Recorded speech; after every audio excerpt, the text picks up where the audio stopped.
Mike and I both worked at one time it wasn't for Target, it was for Qualex, the 1 hour photo that was the stands that were at Target.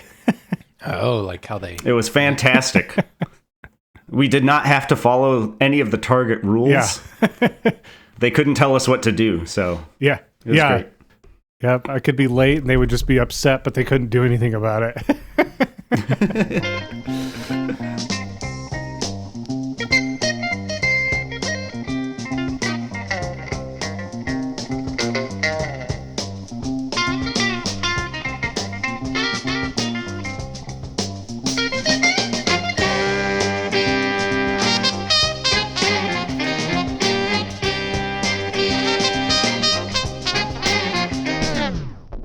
Welcome to I'd Buy That for $1, a podcast about inexpensive, common, and underappreciated records that are waiting to be rediscovered. I'm your host, Sean Hartman, producer of the acclaimed series Beats for the Age of Science, chopped and screwed lo-fi edits of educational music to study to. Featuring such classics as Why is an Insect? How do the Rocks Have a Language? Where is the Fish? And of course, How Silk is the Ocean? Far out. That's good. Well done, Sean. Thank you. Yeah. Oof. I'm co-host Jeremy. I don't even know how I follow that, but I'm going to try. I'm writing a book. I've been inspired by all the books Sean has written.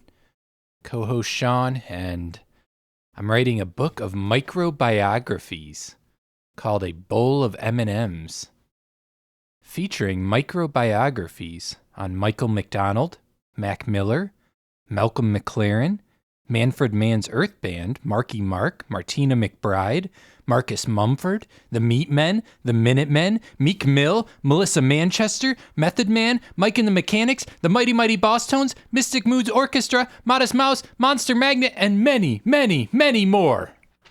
Martha and the Muffins? Would Marais and Miranda be on that list? No, I don't know anything about them. Well, keep that Mystic Moods Orchestra in your back pocket. I think it might come in handy soon. I am co-host Peter Cook, and as a reminder to our listeners, the sun is a mass of incandescent gas, a gigantic nuclear furnace where hydrogen is built into helium at a temperature of millions of degrees. Wow, you guys both went far out. I just sang the lyrics You're just saying facts. to a song from this series of albums that we're talking about today. Coincidentally, that's also what Peter says when he looks in the mirror first thing in the morning every day. This is true. That's your affirmation every morning. And joining us today... Although only half facts. They re-recorded it. Sorry. Joining us today on I'd Buy That for $1 is a guider of lost souls at Bulldog Nation and bass player for the Athens Unitarian Church. Welcome to the program, Mike Merva. Whoa, you should be in my microbiographies. Oh, yeah, I am. Eminem. Tell him just one thing about yourself. One small thing. I can juggle. All right. Microbiography achieved. It's going to print. There you go.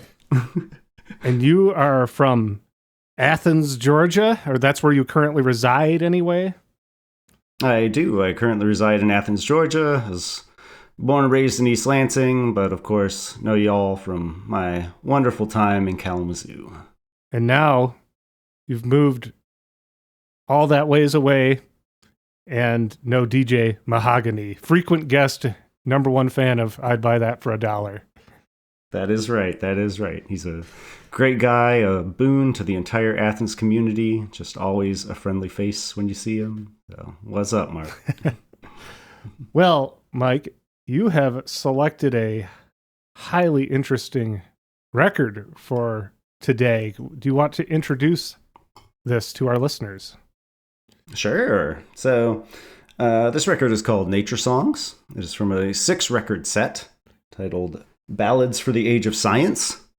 These records have music and lyrics written by Heiseret and Lou Singer, And this one, they have different people recording the songs, but this one is by Marais and Miranda, a troubadour folk duo. Yeah. Yeah, this is a unique selection because these are educational songs geared towards youngsters, it would seem. Indeed. And they pull no punches, I will say, about the educational aspect. They're not dumbing down anything, I feel like, in some of it at least. No. So this is officially our first educational record that we've had on the show, correct? I think you're right. We've featured a few other records that were parts of series, like the Environments record, but yeah, I think this is the first time we've gone this route specifically. This came out on Motivation Records in 1961, and how about we just get into a song? Does anyone want to hear a song? I would love to hear a song. Yeah, Peter. Let's do that. I want to. Yes, please. We're first going to listen to What Are the Parts of a Tree, Side A, Track 3. Trunk, roots, crown, bark, cambium. A tree has roots, a trunk and a crown. The trunk grows up and the roots grow down. The roots grow down and spread all around and hold the tree firmly in the ground. Hold the tree, hold the tree, hold the tree, hold the tree, hold the tree firmly in the ground.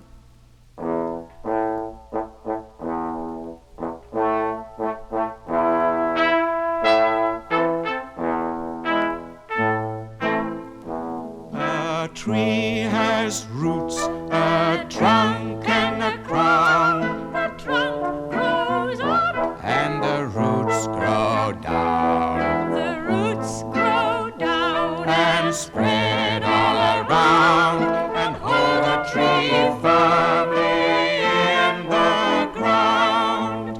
Hold the tree, hold the tree, hold the tree, hold the tree. Hold the tree firmly in the ground.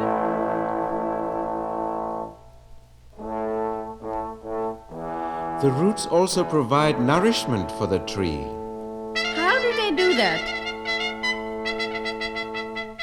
The root hairs absorb large amounts of water and minerals from the earth. This water travels through the roots, through the trunk, and through the branches to the leaves. The leaves use it in making food for the tree. The minerals are used by the cells in other parts of the tree for new growth. The bark is the outer... That was the weirdest Ink Spot song I've ever heard. Yeah, they're getting. Normally they were sad, but now they're getting like dark and educational. Very factual. Yeah, really experimenting with the formula on this one, but at least they had that spoken word middle section at least. It's helpful. Pull no punches. They got to teach these kids. Yeah. I believe the children are the future. What do you guys think? I think they're the Cambrium. Yeah. Well, Mike, this is a very interesting selection, a different direction for us to go. How did you find this record? Well, Peter, I was in Kalamazoo, and let's see, it's probably around 2000. And, going to garage sales, and there's a barn sale in Parchment.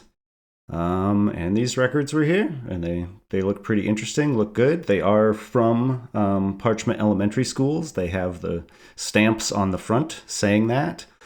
Were you from Parchment? Where were you from? No, I'm straight up Kalamazoo. I went to okay. I went to high school here and everything. We are standing like we could probably throw a baseball into Parchment from where we stand, though. Yeah, that's true. Oh, okay. Very nice. So I worked at Walgreens, the one that was sort of on the way to Parchment on the north side of town there. And so I was always sort of over in that area, and it was very possible this was even on a break from work. I just saw like, oh, there's a garage sale. Check that out. So did you acquire the entire set of these at that garage sale? I regret to say I acquired, I believe, 5 of them. I actually, when I was going through these yesterday, I looked and realized I had a record I didn't think I had because I don't have the cover to it. It was stuck in with another one of them. At this point, I think I got 4 there. I got another one later. And the only one I don't have is Space Songs, which apparently is the one that most people know because it is the one that They Might Be Giants. That song is from Why Does the Sun Shine? Yeah, the one that I quoted in my intro. Ah. Yeah. That's when I realized that when you suggested this, I think you mentioned that it was from the same series that Why Does the Sunshine came from. And that meant something to me. I am the They Might Be Giants fan on this podcast. It's a divisive band. They say 1 out of 3 co-hosts like them. Well, I'm on your side, Peter. I am also a fan. It helps to have kids because there's a lot of kids music and a lot of not so great kids music, and they have some really great kids music. So that gives you a new appreciation once you have children and you're like, oh, I can listen to this. It's decent. Yeah, they really strongly went that direction, making a lot of music specifically for kids. They Might Be Giants, that is. And I have to think that when they covered one of the songs from this series, that was probably one of the first times they really went that route. Mm-hmm. Yeah, it's very profitable. Yeah. So yeah, all of these albums, Space Songs, Experiment Songs, Nature Songs, the one we're listening to today, and more Nature Songs, Energy and Motion Songs, and Weather Songs, they're all albums from this series that introduce scientific concepts and terms using catchy, easy-to-learn lyrics and music for grade school students. And apparently these were listened to across America in the early 1960s. They were very popular, very common. I see from Sci-Fi Magazine, I believe, called them the most successful educational recording projects of all time. Yeah, and that seems pretty substantial. Isaac Asimov apparently was a fan. Did you see that? I didn't, but that's really cool. I was excited when I realized the album covers are designed by Leo Leone, who was an author and illustrator of children's books. He's best known for his 1963 picture book, Swimmy. Do you guys remember that one at all? I remember that one from childhood with the little black fish that's in a school of red fish. He stands out, but then like when the predator comes along, the red fish form what looks like a larger fish, and Swimmy is the eyeball. Does that ring any bells? Aw, no, but that's cute. Is this the start of our new spin-off podcast where Peter just describes the plot of children's literature? Because I would listen to that. Kind of like a listen to this before falling asleep type deal. Yeah, that's what I was thinking. It'd be a great sleep podcast. Yeah. All right. So there's this caterpillar. He's really hungry. You know, it's really funny that that's the one you went to because, Eric Carle's illustrations are, basically just total ripoff of Leo's, wouldn't you say? You know what? That makes a lot of sense. I was thinking just earlier that the artwork for this series is great and it's very charming, but there was something kind of instantly familiar to me about it. And aside from I think I've seen these a few times flipping around, but yeah, the Eric Carle comparison is very good.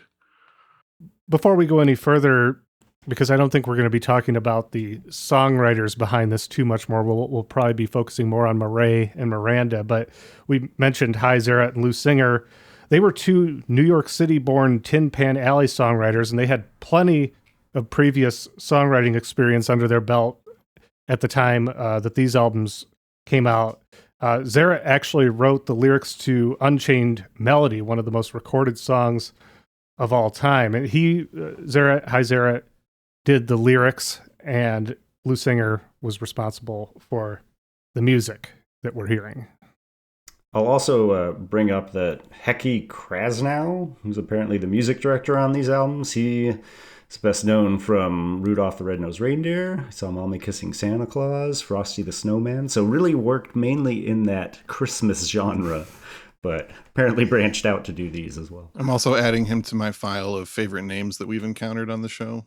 We've got Hecky Krasnow, Hugh McCracken, all the greats. Listening to this, I had a moment where I was like, this feels like Rudolph kind of to me. So that makes sense now. One thing I do want to say about this song is just I really appreciate how the vocals, they really kind of represent a tree, or they do a really good job of being sort of majestic and epic and like, I am a tree and I'm strong and big and tall and have long roots and all that stuff. I think they did a really nice job sort of portraying that in a musical way. Yeah, obviously the lyricist played a part in that, but also the enthusiasm and delivery from the musicians is also really important to conveying these educational messages. And both did a great job here. It seems like a pretty quality series across the board from, the little bit that I checked out of the other ones. Like they weren't slacking. Yeah, that's right. Agreed.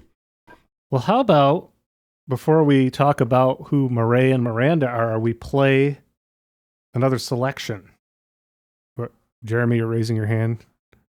Yeah, I want to hear another one. I was just being respectful. Oh. Raising my hand. We are in the educational setting. That's I right. appreciate you doing that. Can someone please award Jeremy 1 gold star? Yes. Gold star for Robot Boy. That's a Guided by Voices song, Jeremy. Okay. I made a face at Peter because I was like, I don't know what that means. No, They Might Be Giants. No Guided by Voices for Jeremy. True. Ooh. So next, Mike, it looks like we had selected What is a Mammal? Yes, we did. Let's do that. Side A, track 5. What is a mammal? Why, anyone can tell you what a mammal is. Anyone who understands. They're warm-blooded, have hair on their bodies, and suckle their young from mammary glands. A camel is a mammal, and so is a cat. A dog, a lion, a rabbit, and a bat. And a whale might seem like a fish to you, but a whale is really a mammal too. And then, of course, there's a chimpanzee. Well, he's a mammal like you and me. A cow is a mammal, and so is a horse. A deer and an elephant, well, of course. A sheep and a goat and a kangaroo, and many others we see at the zoo. Now it seems to me I've named quite a few. How would you like to name some too? Go ahead, name some.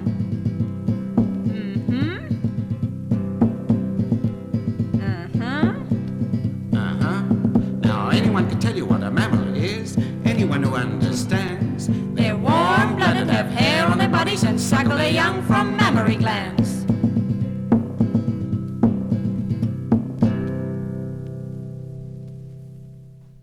I really love that they made some of the songs interactive, encouraging the listener to name some mammals there. And it's surprisingly inventive. I have to admit, on my first listen to these songs, I was like, man, are we really doing a kid's record? Jeremy But- Rogel, famous hater of children, Yeah, valid. villain from every Roald Dahl book.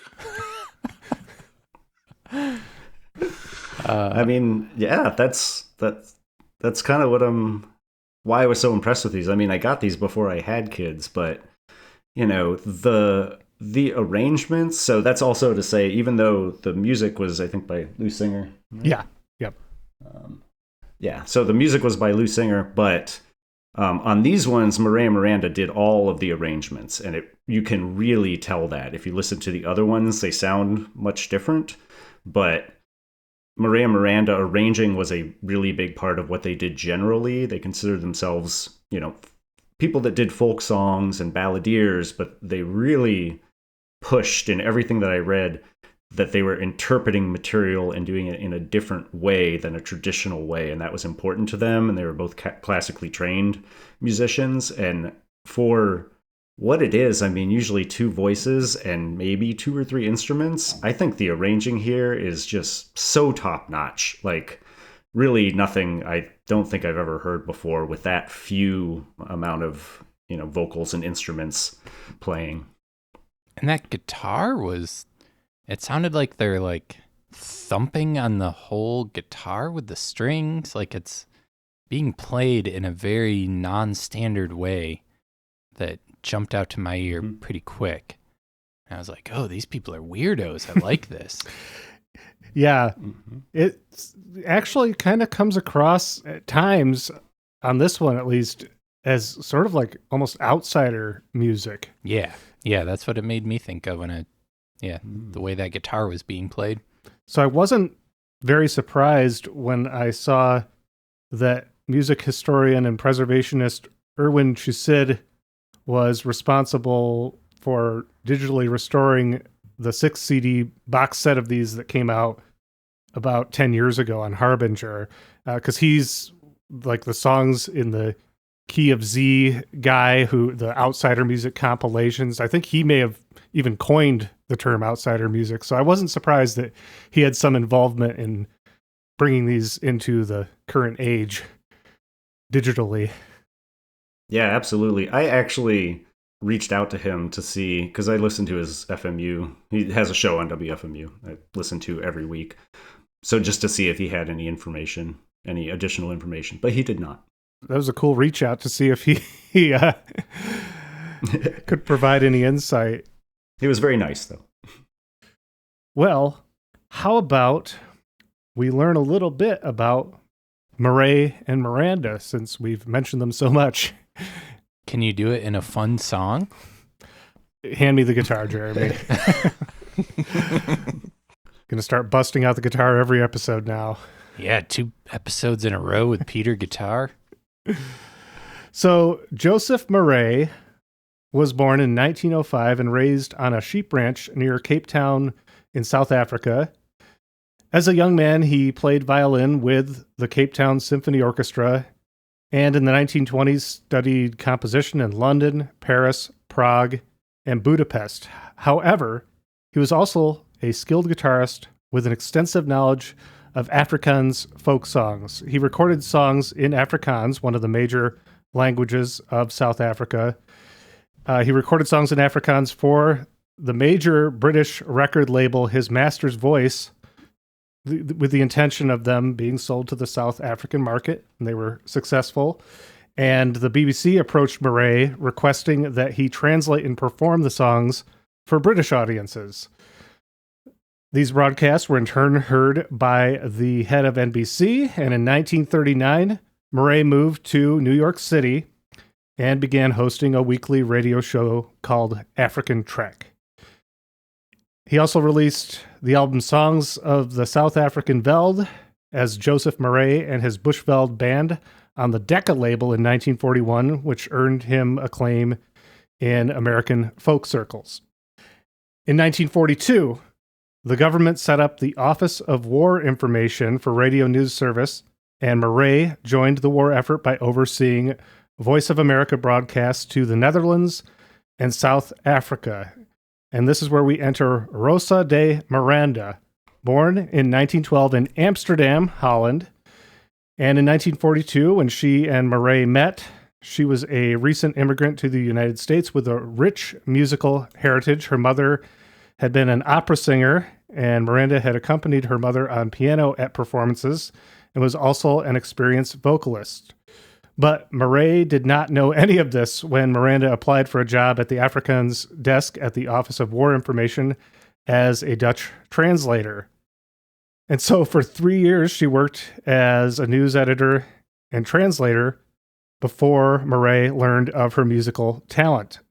I guess one day, Marais was rehearsing with the Bushveld Band when Miranda entered the studio and overheard them performing some of her beloved Dutch songs, and she impulsively joined in providing harmonic counterpoints to what they were doing, which intrigued Marais. Suddenly this person who's worked for him for 3 years is displaying excellent musicianship. And they soon became both singing partners and romantic partners. They were married in 1946. The original Jim and Pam. Morrison? No, from The Office. Oh.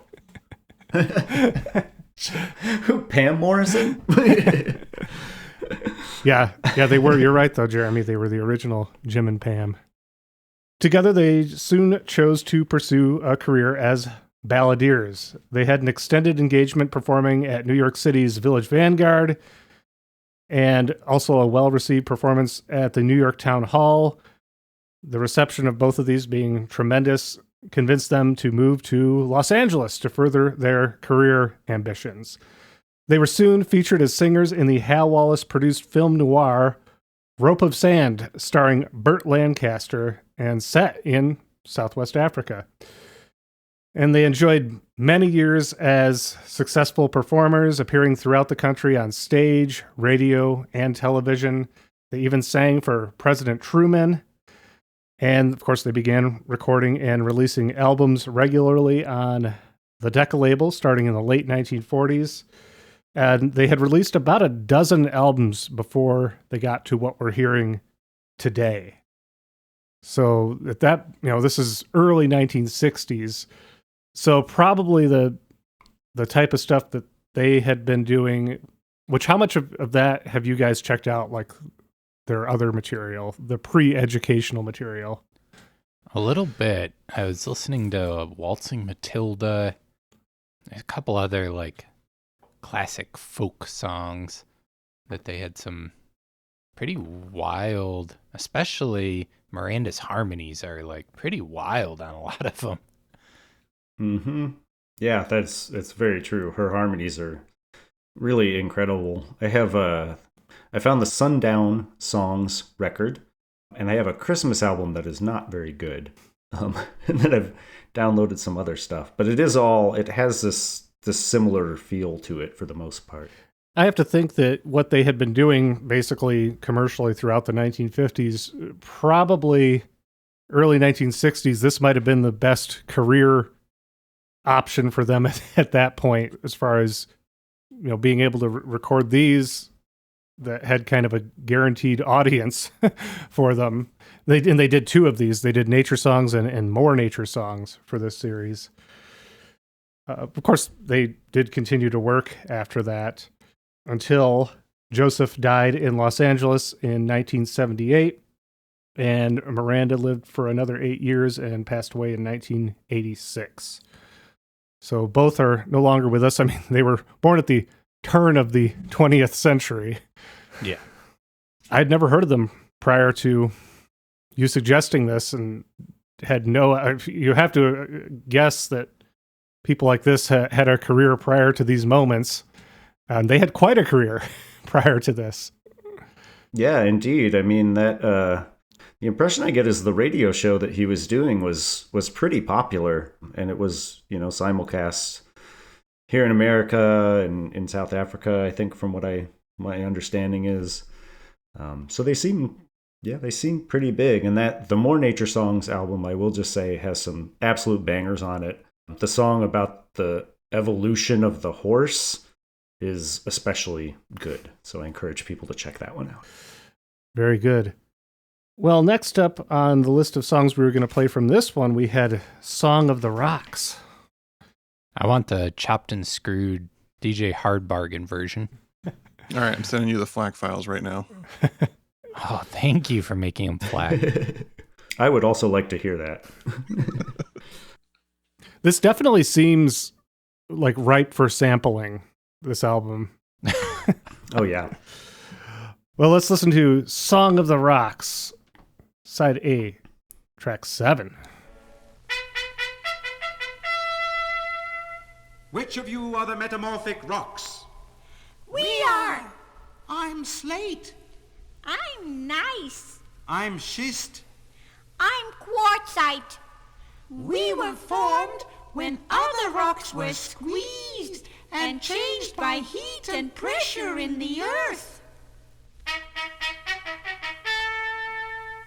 Which of you are the igneous rocks? We are. I'm granite. I'm basalt. We're two of the igneous rocks.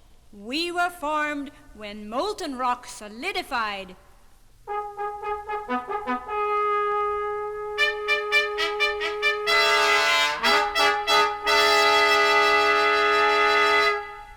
And how about the sedimentary rocks? We are sedimentary rocks. Limestone. Sandstone. Shale. We were formed when rocks were broken down by weathering and deposited in layers in the rivers, lakes, and oceans. We are all solid members of the rock family. We're metamorphic, igneous, or sedimentary. I'm granite. I'm agate. I'm sandstone. I'm soapstone with flint, gneiss and gypsum, and quartzite. I'm limestone, I'm pumice. and I am mica schist. We're porphyry, obsidian, and marble. We are all different branches of the same family tree, but we're all solid members of the rock family. Metamorphic Igneous. or sedimentary. The reason I chose that song, a couple things. First, we only heard a portion of it, but they do a couple different types of rock groups, and they're really trying to mirror the types of rocks in their voices. And this is something they do throughout the album, is just sort of trying to encapsulate, the thing that they are singing about, which is a nature thing, an inert, it's living, but it's for the most part inert objects, but you can feel the personality that they're trying to give them.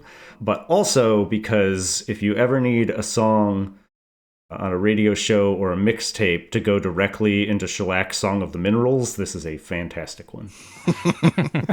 Pro tip.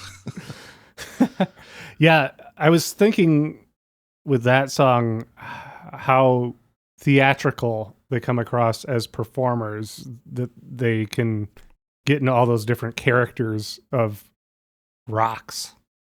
Yeah, they were very intentional about all of that. They, saw themselves as balladeers, as we've said, and interested in interpreting material.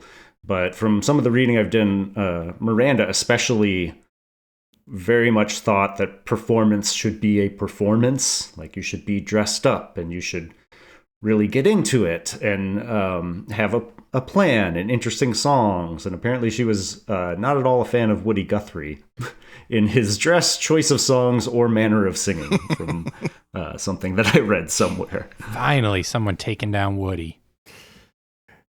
Right?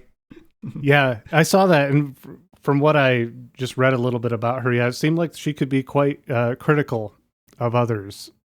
She had her mind set on, what a performer should be, how songs should go, etc. Exactly. I think Joseph was a little bit more laid back, but that's the impression I got too. Peter, I'm curious, did you happen to find the Tupac connection with this episode? Not yet. I'll keep looking. Someday we'll find it, the Tupac connection. But in the meantime, do you want to know what it actually is? I'm not even joking. Oh, you're saying there is a Tupac connection. There is a Tupac connection. What? It's not the way that you would think, though. So after Marais passed, it says that Miranda spent the last few years of her life accompanied by her cats, Tupac and Yupanqui. Aw. I missed that. You did. I found it. Incredible. Well, because you did that, Sean. yeah, good work. Since you did that work for me, I'm going to do some work for you, and that is recommending some similar albums. Well, it sounds only fair. Take it away. Well, I didn't work too hard, because what we're going to do is just list off the other albums in this series. But which we already did, but we'll mention the artists who are behind those albums as we do it. So you should be able to, if you dig around enough, you should be able to come across these still. They're still out there. They sold many, and they're not fetching a whole lot of money. It seems if you buy the box set, the 6-disc box set on LP, that seems the most expensive way to purchase these. Those are going for like $100. But if you find them individually, you should be able to get them for a pretty good deal. So Space Songs features the musicians Tom Glazer and Dottie Evans. Experiment Songs is Dorothy Collins. You're familiar with Dorothy Collins outside of this series, aren't you, Mike? I am. I have a couple albums of Dorothy Collins, and they're interesting. They're kids' music, but I feel like during this era, sort of the 60s, 50s, 60s, people could be a little bit more out there with their kids' songs. I mean, the Mammal song talks about mammary glands, and I feel like maybe you couldn't get away with that necessarily in a kid's song these days, maybe. I don't know. Yeah, this is a different time for kids' songs. Mm-hmm. There's, of course, as we mentioned, there is also more nature songs. That is also Marais and Miranda. There's Energy and Motion Songs, which is, again, Tom Glazer and Dottie Evans. And then Weather Songs is just Tom Glazer. And that's this series, Ballads for the Age of Science. Some people refer to these as singing science records. It says that on the back, I believe. That mine, Mike, did yours have the booklet with all the lyrics inside of it included? Mine does, yeah. All the ones that I got have the booklet, and I love how at the bottom of every page, there's a little square that says, when you see an empty space, put a picture in its place. Yeah, it's more encouragement to interact with the material. Mm-hmm. Yeah, mine, no one had tampered with mine. Mine's a clean copy. Why haven't you put anything in the space yet, Peter? I probably should. Yeah, really. That's what we're doing after this episode, Peter. You and me, we're going to sit down and fill in these spaces. Get out the crayons. Yeah. Actually sounds wholesome as fuck. I'm in. Well, Mike, this was a really fun record. Thank you for suggesting it. I had a wonderful time, guys. It was all that I hoped it would be. Yeah, now that Jeremy is officially a fan of educational children's music, I'm sure this is going to be a staple of the show from here on out. Whoa. It's too dangerous of territory for me. There might be a kids chorus. Luckily, there wasn't in this record, but of children all singing in unison. Yeah, your least favorite instrument. I mean, Jeremy has always said that children should be seen and not heard. So, wow. Well, if you need a part 2, and I can remember the name of the album whose name I can't remember, there's some really hot tracks on that. You're hired. If you want to go deeper into the 70s children's music genre, I've got your back. Yeah, we asked Mike if he had any other children's records he wanted to recommend, and he said there's a really good one, but he's got to dig in and find out what it is. So more to come on that. It's probably just Raffi, though, isn't it? You wish.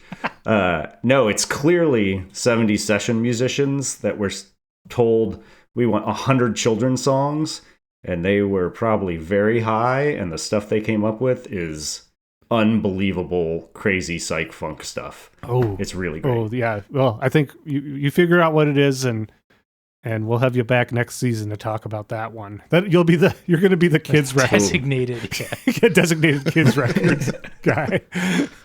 I will take it. I'll take it. Well, it was great talking to you. It's been years to our listeners. It's been years since I've seen Mike in person. It's mostly just been social media interactions here and there. They've picked up a little bit ever since we made the DJ Mahogany connection. Mm-hmm. So, yeah, it was great to see you too, and I'll be up in May, so I'll try to look you up. Deal. Well, we had selected The Balance of Nature to finish off the episode, the final track on side B. Did you have anything you wanted to say about this one, Mike, before we say our goodbyes? I just wanted to say that I think, let's see if I can find the line here. This rhyme is something for the ages. The flowers and the fruits need pollination and the balance of nature consideration. Oh, yeah. Dropping some That's hot. knowledge in rhymes here. Bars. Mhm. Yeah, it's too political for my taste. Exactly. Yeah. Sean's distinctively anti-nature. Yeah. Wow. We're taking so many stances on this episode. Yeah. All right. I think that wraps it up for this installment of I'd Buy That for $1. My name is Peter Cook. My name is co-host Jeremy Ruggles. I'm Sean Hartman. I was Mike Merva. Eminem. If it weren't for the birds, remember my pet, the balance of nature would be upset. The insects of the world would surely double, and the people of the world would be in trouble. Ra-da-da-da-da-da-da. Boom, boom, boom, boom. The balance of nature must not be unbalanced. The balance of nature should be understood. If the balance of nature is ever unbalanced, whatever will happen will not be good. Ra-da-da-da-da-da-da.